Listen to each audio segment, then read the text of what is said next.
Bienvenue sur Info Live TV, lundi 3 décembre, Ephraim Elé pour un flash d'information. Le Premier ministre Ehud Olmert a déclaré ce lundi lors d'une réunion de son parti Kadima qu'il considérait la conférence de paix qui a eu lieu la semaine dernière à Annapolis comme un succès.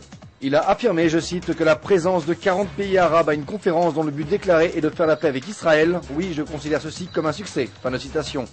Pour rappel, même la Syrie avait répondu à l'invitation. Israël a libéré ce lundi 3 décembre 429 prisonniers palestiniens dans la foulée de la conférence d'Annapolis, une mesure destinée à renforcer la popularité et l'autorité du président palestinien Mahmoud Abbas. Comme dans les précédentes libérations, aucun des détenus libérés n'est impliqué dans des attaques ayant entraîné la mort d'Israéliens. Les prisonniers ont été conduits au point de passage d'Erez, à la frontière avec Gaza, ainsi qu'au checkpoint de Betounia, près de Ramallah.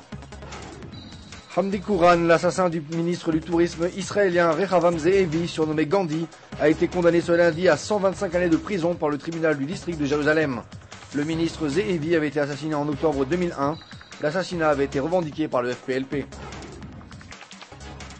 Israël a retardé le transfert prévu de 25 engins transport de troupes blindées en provenance de Russie et à destination de l'autorité palestinienne prévu pour cette semaine à Naplouse. Selon des sources sécuritaires, c'est le désir des Palestiniens de monter des mitrailleuses lourdes sur les blindés qui aurait motivé le refus israélien. Le Premier ministre Ehud Olmert avait autorisé il y a 2 semaines le transfert de matériel militaire à l'autorité palestinienne. À l'heure où la possibilité d'une opération militaire israélienne de grande envergure dans la bande de Gaza se rapproche, le djihad islamique parrainé par l'Iran se prépare à la riposte. Le porte-parole des brigades Al-Quds, la branche armée du djihad islamique, a déclaré au journal Al-Quds Al-Arabi que son organisation avait réussi à développer des missiles capables d'atteindre Ashkelon et que de nombreux candidats au suicide étaient prêts à répondre à toute invasion israélienne. Le porte-parole de l'armée israélienne pendant la Seconde Guerre au Liban, Miri Regev, a décrit ce lundi la décision du chef d'état-major d'annuler les conférences de presse pendant les conflits comme, je cite, une sérieuse erreur de jugement. Miri Regev a encore ajouté que la décision prise par l'armée à la fin du conflit d'accepter la présence de reporters en zone de combat était, je cite, trop peu et trop tard. Retrouvez aussi sur Info Live TV une interview très instructive de Yoni Ben Menachem sur l'avenir de la région. Et ne manquez pas notre interview exclusive avec Arkady Gaïdamak, le milliardaire qui parle sans tabou. Merci de nous avoir suivis sur Info Live TV, la suite en images et en reportage.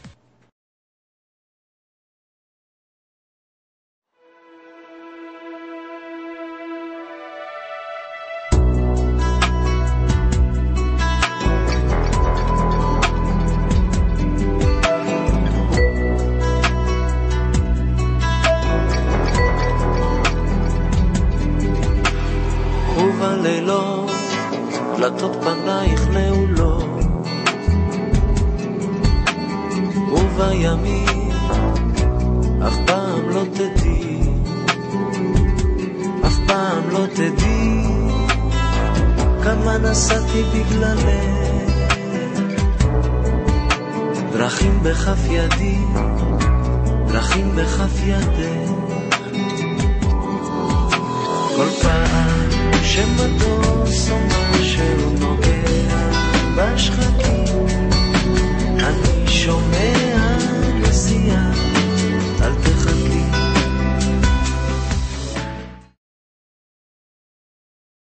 Découvrez en avant-première le nouveau service d'InfoLive TV. Recevez gratuitement chaque jour, en vidéo, les informations d'Israël et du Proche-Orient sur votre mobile. Pour vous abonner, entrez sur notre site www.infolive.tv et cliquez sur la bannière Service téléphone mobile. Aujourd'hui, le monde entier parle d'Israël. Mais qui parle d'Israël au monde entier, en temps réel, en 4 langues et en direct de Jérusalem? Infolive.tv, la première chaîne de télévision internationale israélienne. 24 heures sur 24, 7 jours sur 7, suivez de l'intérieur l'actualité d'Israël et du Moyen-Orient. Des reportages, des interviews, un grand journal et des flash infos en images dès que l'actualité l'exige. Infolive.tv, votre regard direct et vrai sur l'actualité d'Israël. Retrouvez InfoLive sur internet www.infolive.tv.